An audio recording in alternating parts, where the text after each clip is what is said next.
Imaginez une joie si profonde qu'elle persiste même dans la souffrance la plus terrible. C'est la 7e manifestation du Saint-Esprit et elle va complètement bouleverser votre compréhension de ce que signifie vraiment vivre dans l'Esprit. Mes bien-aimés frères et sœurs, permettez-moi de vous poser une question qui devrait résonner dans le cœur de chaque croyant. Avez-vous déjà ressenti ce moment où quelque chose change profondément en vous, où votre vie prend une direction nouvelle, où votre cœur bat différemment pour les choses de Dieu? Ce n'est pas un hasard, c'est l'œuvre du Saint-Esprit qui entre dans votre vie. Je me tiens devant vous aujourd'hui, non pas avec mes propres paroles, mais avec la sagesse que le grand prédicateur Charles Spurgeon nous a léguée. Spurgeon disait que le Saint-Esprit n'est pas une simple influence, mais une personne divine qui vient habiter en nous. Il transforme, il renouvelle, il fait toutes choses nouvelles. Et aujourd'hui, nous allons explorer ensemble 7 manifestations extraordinaires qui se produisent lorsque le Saint-Esprit entre véritablement dans votre vie. Comprenez-moi bien, nous ne parlons pas ici de sentiments passagers ou d'émotions religieuses superficielles. Nous parlons d'une transformation réelle, profonde, qui touche chaque aspect de votre existence. Spurgeon nous enseignait que la présence du Saint-Esprit n'est pas quelque chose que nous devons chercher à créer par nos propres efforts, mais quelque chose que nous devons recevoir avec un cœur humble et ouvert. La première chose qui se produit lorsque le Saint-Esprit entre en vous, c'est une conviction profonde du péché. Écoutez ces paroles de Jésus lui-même, dans Jean chapitre 16, verset 8. Le Seigneur dit que lorsque le Consolateur viendra, il convaincra le monde en ce qui concerne le péché, la justice et le jugement. Voilà une vérité puissante. Le Saint-Esprit ne vient pas pour nous flatter ou nous dire que tout va bien dans notre vie. Il vient avec une lumière divine qui éclaire les recoins les plus sombres de notre cœur. Cette conviction n'est pas une condamnation cruelle qui nous écrase. Non, mes amis, c'est une œuvre d'amour. C'est comme un médecin qui diagnostique une maladie pour pouvoir la guérir. Le Saint-Esprit nous montre nos péchés non pas pour nous détruire, mais pour nous conduire à la repentance et à la guérison. Combien de personnes vivent dans l'illusion, se croyant justes devant Dieu, alors que leur cœur est rempli d'orgueil, d'égoïsme et de rébellion? Le Saint-Esprit brise cette illusion avec tendresse, mais avec fermeté. Quand cette conviction vient, vous ne pouvez plus continuer comme avant. Vous ne pouvez plus justifier vos actions, excuser vos comportements ou blâmer les autres pour vos échecs. Le Saint-Esprit vous place face à la vérité de votre condition spirituelle. Et cette vérité, aussi douloureuse soit-elle au début, devient le fondement de votre libération. Car c'est seulement quand nous reconnaissons notre besoin que nous pouvons recevoir la grâce de Dieu. La deuxième manifestation est un amour ardent pour la parole de Dieu. Les Écritures nous disent, dans le psaume 119, verset 105, que la parole de Dieu est une lampe à nos pieds et une lumière sur notre sentier. Mais combien de croyants lisent la Bible par obligation, comme une corvée religieuse? Quand le Saint-Esprit entre dans votre vie, tout change. La Bible devient vivante. Chaque verset parle à votre cœur. Chaque promesse devient personnelle. Chaque commandement devient précieux. Vous vous surprenez à avoir faim de la parole. Vous vous levez le matin avec le désir de méditer sur les Écritures. Vous dormez le soir en réfléchissant à ce que Dieu vous a dit à travers sa parole. Ce n'est plus un livre poussiéreux sur votre étagère, c'est une lettre d'amour de votre Père céleste. Le Saint-Esprit est l'auteur de la Bible, et quand il habite en vous, il vous fait comprendre ce qu'il a écrit. Il ouvre vos yeux spirituels pour voir des trésors que vous n'aviez jamais remarqués auparavant. J'ai vu des personnes qui lisaient la Bible pendant des années, sans jamais être touchées. Puis, quand le Saint-Esprit est entré dans leur vie, ces mêmes passages sont devenus une source de joie, de consolation et de transformation. C'est parce que le Saint-Esprit ne se contente pas de nous faire lire les mots, il nous fait rencontrer le Christ à travers ces mots. Il prend les vérités éternelles et les applique à nos situations présentes avec une précision divine. La troisième chose qui se produit est une puissance nouvelle pour résister à la tentation. Paul écrit aux Galates, au chapitre 5, verset 16, qu'il faut marcher selon l'Esprit, et nous n'accomplirons pas les désirs de la chair. Voici une promesse extraordinaire. Nous savons tous combien il est difficile de résister aux tentations. Nous connaissons notre faiblesse face aux désirs qui nous assaillent. Nous avons essayé de changer par nos propres forces et nous avons échoué encore et encore. Mais écoutez cette bonne nouvelle. Le Saint-Esprit vous donne une force qui n'est pas la vôtre. Il vous donne le pouvoir de dire non à ce qui détruisait votre vie. Cette habitude qui vous enchaînait pendant des années peut être brisée. Cette pensée impure qui envahissait votre esprit peut être repoussée. Cette colère qui explosait à la moindre provocation peut être maîtrisée, non pas par votre volonté seule, mais par la puissance du Saint-Esprit qui habite en vous. Cela ne signifie pas que vous ne serez jamais tenté. Jésus lui-même a été tenté, mais vous ne serez plus esclave de la tentation. Vous aurez une arme puissante pour combattre. Quand la tentation vient, le Saint-Esprit vous rappelle la parole de Dieu. Il vous montre les conséquences du péché. Il vous donne la sagesse pour fuir les situations dangereuses. Il remplit votre cœur d'un amour pour Dieu qui est plus fort que tous les plaisirs du monde. Si vous vous inscrivez maintenant sur notre chaîne, vous recevrez régulièrement ces enseignements qui fortifient votre foi et votre marche avec Dieu. Et je vous encourage également à découvrir notre livre numérique 21, Jours pour restaurer votre intimité avec Dieu. Vous trouverez le lien dans le premier commentaire épinglé sous cette vidéo. Ce n'est pas simplement un livre, c'est un compagnon pour votre voyage spirituel, un guide pratique pour approfondir votre relation avec le Saint-Esprit. Mes amis, ce que nous venons de voir n'est que le commencement. La conviction du péché, l'amour pour la parole et la puissance contre la tentation sont 3 manifestations glorieuses de la présence du Saint-Esprit. Mais il y en a 4 autres que nous devons explorer ensemble. Chacune est plus merveilleuse que la précédente. Restez avec moi, alors que nous continuons ce voyage dans la découverte de l'œuvre transformatrice du Saint-Esprit dans la vie du croyant. La 4e manifestation qui se produit lorsque le Saint-Esprit entre en vous est un désir profond de prier. La prière cesse d'être une obligation religieuse pour devenir une conversation intime avec votre Père céleste. Écoutez ce que Paul nous dit dans Romains chapitre 8, verset 26. L'Esprit vient au secours de notre faiblesse, car nous ne savons pas ce qu'il nous convient de demander dans nos prières. Mais l'Esprit lui-même intercède par des soupirs inexprimables. Quelle promesse merveilleuse nous avons ici! Combien de fois vous êtes-vous senti perdu dans vos prières? Combien de fois avez-vous eu l'impression de parler dans le vide, de répéter des mots creux sans vraiment toucher le cœur de Dieu? Quand le Saint-Esprit habite en vous, il transforme votre vie de prière de manière radicale. Il vous enseigne à prier selon la volonté de Dieu. Il met dans votre cœur les mots que vous ne trouvez pas vous-même.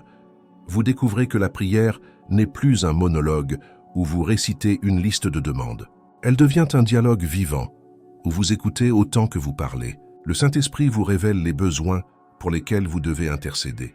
Il vous montre comment prier pour votre famille, pour votre Église, pour votre nation. Il vous donne des larmes pour les âmes perdues. Il vous remplit de joie quand vous louez le nom de Dieu.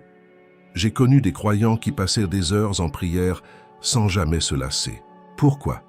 Parce que le Saint-Esprit avait allumé en eux un feu pour la communion avec Dieu. Ils ne priaient plus par devoir, mais par désir. Ils ne cherchaient plus seulement des bénédictions, mais la présence même de celui qui bénit. Voilà ce que le Saint-Esprit fait dans une vie consacrée. Il crée une soif qui ne peut être étanchée que dans la présence de Dieu. Et remarquez bien ce que l'Écriture nous dit. Le Saint-Esprit intercède pour nous quand nous ne savons pas quoi dire. Il y a des moments dans la vie où la douleur est si grande que les mots nous manquent. Il y a des situations si complexes que nous ne savons même pas comment les présenter à Dieu. C'est là que le Saint-Esprit devient notre avocat, notre intercesseur. Il traduit les gémissements de notre cœur en prière qui montent jusqu'au trône de la grâce. La 5e manifestation est l'amour pour les frères et sœurs en Christ. Jean nous dit dans sa première épître, chapitre 4, verset 7, que celui qui aime est né de Dieu et connaît Dieu. L'amour véritable n'est pas quelque chose que nous pouvons fabriquer par nos propres efforts. C'est un fruit de l'Esprit qui pousse naturellement dans un cœur où Dieu habite. Quand le Saint-Esprit entre dans votre vie, il brise les murs de l'égoïsme et de l'indifférence. Vous commencez à voir les autres croyants non plus comme des étrangers ou des concurrents, mais comme des frères et des sœurs bien-aimés. Leurs joies deviennent vos joies, leurs souffrances deviennent vos souffrances. Vous vous réjouissez quand ils sont bénis. Vous pleurez quand ils traversent des épreuves. Ce n'est pas un sentiment superficiel ou hypocrite. C'est un amour authentique qui vient directement du cœur de Dieu et qui se déverse dans votre cœur par le Saint-Esprit. Cet amour se manifeste de manière très concrète. Vous trouvez la patience pour supporter les défauts de vos frères. Vous trouvez la grâce pour pardonner les offenses. Vous trouvez la générosité pour partager vos biens avec ceux qui sont dans le besoin. Vous trouvez l'humilité pour servir sans chercher la reconnaissance. Tout cela n'est pas naturel pour notre cœur égoïste. C'est l'œuvre surnaturelle du Saint-Esprit qui nous transforme à l'image de Christ. Jésus a dit que le monde reconnaîtrait ses disciples à l'amour qu'ils auraient les uns pour les autres. Quel témoignage puissant nous donnons quand nous aimons véritablement. Dans un monde rempli de haine, de division et d'égoïsme, l'amour des chrétiens brille comme une lumière dans les ténèbres. Les gens autour de nous voient que nous avons quelque chose de différent, quelque chose qu'ils ne peuvent pas expliquer par la psychologie ou la philosophie. C'est la présence du Saint-Esprit qui nous unit dans un amour qui transcende nos différences. Mais attention, mes amis, cet amour n'est pas faible ou complaisant. L'amour véritable dit la vérité même, quand elle est difficile à entendre. L'amour véritable corrige celui qui s'égare. L'amour véritable refuse de voir son frère se détruire sans intervenir. Paul nous dit dans Galates chapitre 6, verset 1, que si quelqu'un est surpris en faute, nous qui sommes de spirituels devons le redresser avec un esprit de douceur. Voilà l'équilibre que le Saint-Esprit nous donne. Un amour qui est à la fois tendre et fort, compatissant et courageux. Réfléchissez à votre propre vie. Aimez-vous vraiment vos frères et sœurs en Christ? Pas seulement ceux qui vous ressemblent, qui pensent comme vous, qui viennent du même milieu que vous, mais tous ceux qui appartiennent à Christ, peu importe leur origine, leur couleur de peau, leur statut social. Le Saint-Esprit crée une famille spirituelle qui dépasse toutes les barrières humaines. Il nous unit dans un amour qui reflète l'amour même de Dieu. J'ai vu des églises transformées quand les membres ont laissé le Saint-Esprit remplir leur cœur d'amour. Les conflits ont été résolus. Les blessures ont été guéries. Les divisions ont été surmontées. Non pas parce que les gens sont devenus parfaits, mais parce qu'ils ont appris à s'aimer malgré leurs imperfections. C'est le miracle de la communauté chrétienne animée par le Saint-Esprit. Cette 5e manifestation nous rappelle que la vie chrétienne n'est pas seulement une affaire individuelle. Nous sommes membres d'un corps dont Christ est la tête. Le Saint-Esprit nous intègre dans ce corps et nous donne notre place unique. Il distribue les dons spirituels selon sa volonté pour que chacun puisse servir les autres. Il crée une interdépendance où nous avons besoin les uns des autres, où personne ne peut dire qu'il n'a pas besoin des autres. Quand vous aimez vos frères et sœurs, vous découvrez aussi la joie du service. Vous ne cherchez plus à être servi, mais à servir. Vous ne cherchez plus la première place, mais la dernière. Vous ne cherchez plus votre propre gloire, mais la gloire de Christ. C'est un renversement complet de nos valeurs naturelles. Et c'est précisément ce renversement qui prouve que le Saint-Esprit est à l'œuvre en nous. Mes bien-aimés, nous avons maintenant exploré 5 manifestations extraordinaires du Saint-Esprit dans la vie du croyant. La conviction du péché, l'amour pour la parole, la puissance contre la tentation, le désir de prier et l'amour pour les frères et sœurs. Chacune de ces manifestations est un signe clair que Dieu habite en vous. Mais il reste encore 2 manifestations à découvrir. Et la 7e, je vous le promets, va vous surprendre et peut-être même bouleverser votre compréhension de ce que signifie vivre dans l'Esprit. La 6e manifestation, qui se produit lorsque le Saint-Esprit entre en vous, est une paix profonde qui dépasse toute compréhension. Paul nous l'explique magnifiquement dans Philippiens chapitre 4, verset 7. La paix de Dieu qui surpasse toute intelligence gardera vos cœurs et vos pensées en Jésus-Christ. Mes amis, nous vivons dans un monde agité, un monde rempli d'anxiété, de peur et d'incertitude. Les gens autour de nous courent dans tous les sens, cherchant la paix dans l'argent, dans les relations, dans les plaisirs, mais ne la trouvant jamais. Mais quand le Saint-Esprit habite en vous, il apporte quelque chose que le monde ne peut ni donner ni enlever. Une paix qui reste ferme, même quand les tempêtes font rage autour de vous. Une paix qui vous permet de dormir paisiblement, même quand les problèmes s'accumulent. Une paix qui garde votre cœur stable, même quand tout semble s'écrouler. Ce n'est pas le calme d'une vie sans problème. C'est la paix qui vient de savoir que Dieu est en contrôle, que rien ne peut vous séparer de son amour. Cette paix n'est pas un sentiment vague ou une illusion psychologique. C'est une réalité spirituelle puissante qui change votre manière de réagir aux circonstances de la vie. Quand une mauvaise nouvelle arrive, vous ne paniquez pas. Quand une épreuve surgit, vous ne vous effondrez pas. Quand l'avenir semble incertain, vous ne vous laissez pas consumer par l'inquiétude. Pourquoi? Parce que le Saint-Esprit vous rappelle constamment les promesses de Dieu. Il vous assure que votre Père céleste veille sur vous avec un soin parfait. Jésus lui-même nous a parlé de cette paix avant de monter au ciel. Dans Jean chapitre 14, verset 27, il dit à ses disciples qu'il leur laisse la paix, qu'il leur donne sa paix, non pas comme le monde la donne, que votre cœur ne se trouble point et ne s'alarme point. Remarquez que Jésus fait une distinction claire. La paix qu'il donne n'est pas comme celle du monde. Le monde offre une paix conditionnelle qui dépend des circonstances extérieures. Mais la paix de Christ est inconditionnelle parce qu'elle est fondée sur qui il est et ce qu'il a accompli. Pensez aux apôtres dans le livre des Actes. Ils ont été emprisonnés, battus, persécutés, menacés de mort. Pourtant, nous les voyons chanter dans les prisons, se réjouir d'être jugés dignes de souffrir pour le nom de Christ. Comment est-ce possible? C'était la paix du Saint-Esprit qui remplissait leur cœur. Une paix si profonde que même la perspective de la mort ne pouvait pas la troubler. Une paix qui transformait la souffrance en joie et la persécution en privilège. Cette paix a aussi un effet remarquable sur nos relations avec les autres. Quand vous avez la paix de Dieu dans votre cœur, vous devenez un artisan de paix. Vous n'êtes plus une source de conflits et de tensions. Vous apportez la réconciliation là où il y a la division. Vous apportez le calme là où il y a l'agitation. Vous apportez la sagesse là où il y a la confusion. Jésus a dit dans Matthieu chapitre 5, verset 9, que les artisans de paix sont heureux, car ils seront appelés fils de Dieu. Mais attention, mes bien-aimés, avoir la paix ne signifie pas être passif face au mal. Cela ne signifie pas accepter l'injustice sans réagir. Cela ne signifie pas fermer les yeux sur le péché. La paix du Saint-Esprit vous donne au contraire le courage de vous opposer au mal sans être consumé par la colère ou la haine. Elle vous permet de défendre la vérité sans perdre votre équilibre intérieur. Elle vous permet de combattre le bon combat tout en gardant votre cœur pur. J'ai vu des personnes qui étaient autrefois rongées par l'anxiété, qui ne pouvaient pas passer une seule journée sans s'inquiéter pour tout et pour rien. Puis le Saint-Esprit est entré dans leur vie et tout a changé. Non pas que leurs problèmes ont disparu du jour au lendemain, mais leur perspective a changé, leur fondement a changé.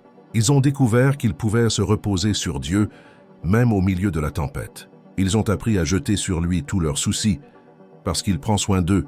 Cette paix se manifeste aussi dans la manière dont nous affrontons la mort.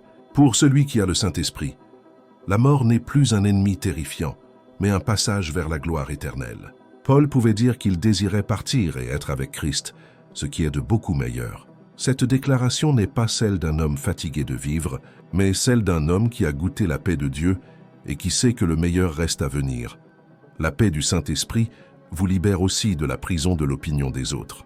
Combien de personnes vivent dans une anxiété constante parce qu'elles cherchent désespérément l'approbation des hommes? Elles changent leurs convictions selon les modes. Elles trahissent leurs valeurs pour être acceptées. Elles sacrifient leur intégrité pour éviter le rejet.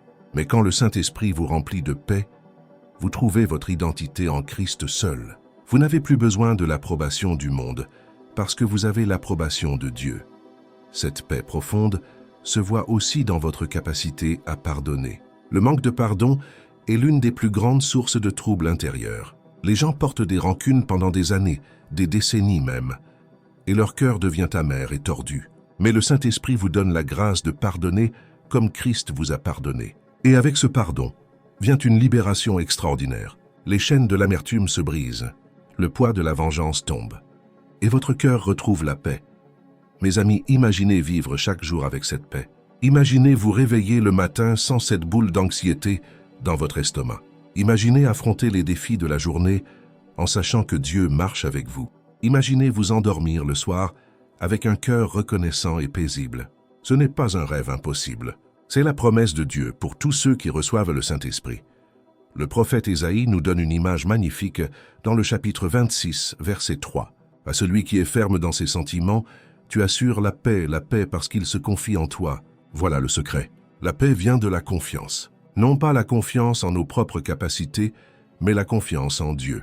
Le Saint-Esprit fortifie cette confiance. Il nous rappelle jour après jour que Dieu est fidèle, qu'il ne nous abandonnera jamais, qu'il fait concourir toutes choses au bien de ceux qui l'aiment. Cette paix n'est pas quelque chose que vous devez chercher à produire par vos propres efforts. Vous ne pouvez pas vous forcer à être en paix en répétant des mantras positifs ou en pratiquant des techniques de relaxation.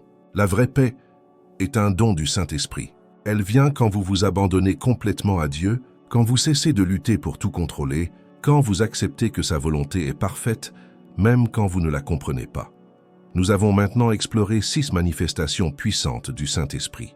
La conviction du péché, l'amour pour la parole, la puissance contre la tentation, le désir de prier, l'amour pour les frères et sœurs, et maintenant cette paix qui surpasse toute intelligence. Chacune de ces manifestations est précieuse. Chacune transforme votre vie d'une manière unique. Mais il reste une dernière manifestation à découvrir, la 7e, et je vous promets qu'elle va vous étonner.